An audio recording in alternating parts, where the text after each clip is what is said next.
Dodger Stadium. Good evening, I'm Juan Fernandez. And I'm Pat Harvey. And tonight, a small victory for abortion rights advocates. The Supreme Court chose not to limit access to the abortion pill mifepristone, at least for now. And KCAL News political reporter Tom Wade is here with a look at what this ruling means in reaction.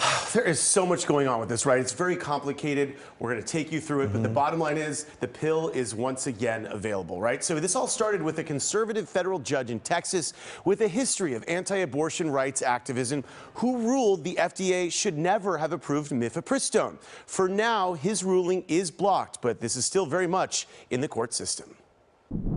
A late ruling from the Supreme Court protecting access to mifepristone, the medication used in most abortions. The critical ruling means access to the pill will return to what it was before a Texas judge and the Fifth Circuit intervened. Loyola law professor Jessica Levinson. All the Supreme Court did today is maintain the status quo.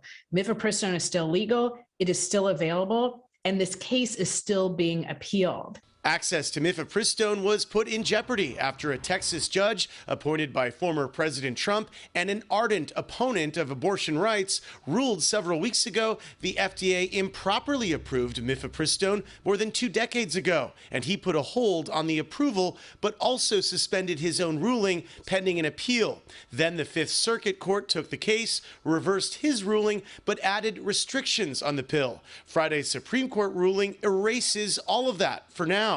So this is what happens next. So the Fifth Circuit, that intermediate court of appeals, they will now hear an appeal on the merits of the case. That will be in a few weeks. And then let's expect for this case to come back up to the Supreme Court. Then they will really be weighing in on the substance of this particular issue. The nation's top doctors say the pill, or mifepristone, has an exemplary safety record. Dr. Jane Henney was the FDA commissioner when mifepristone was approved. This approval process was thorough, it was complete, it was rigorous. It was done by the professional experts, the scientists and clinicians who work day in and day out at the FDA. For opponents of women's reproductive rights, they say this was a setback, but they are not giving up their fight. Many people misunderstood that when Roe v. Wade was overturned, that was it.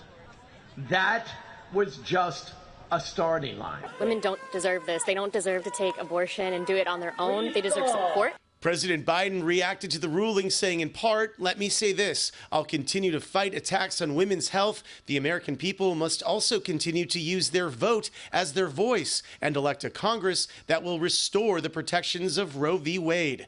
And this from California Governor Gavin Newsom. For now, the court has followed science, data, and the law rather than an extreme and out-of-touch political agenda.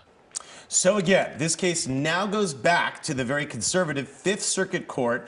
They start hearing arguments May 17th. Legal experts expect this will end up once again in the Supreme Court for a final ruling. So I know that's a lot going on there. It is a lot, but you know, this also questions really the FDA, because the FDA approved this pill 20 years ago. Yeah.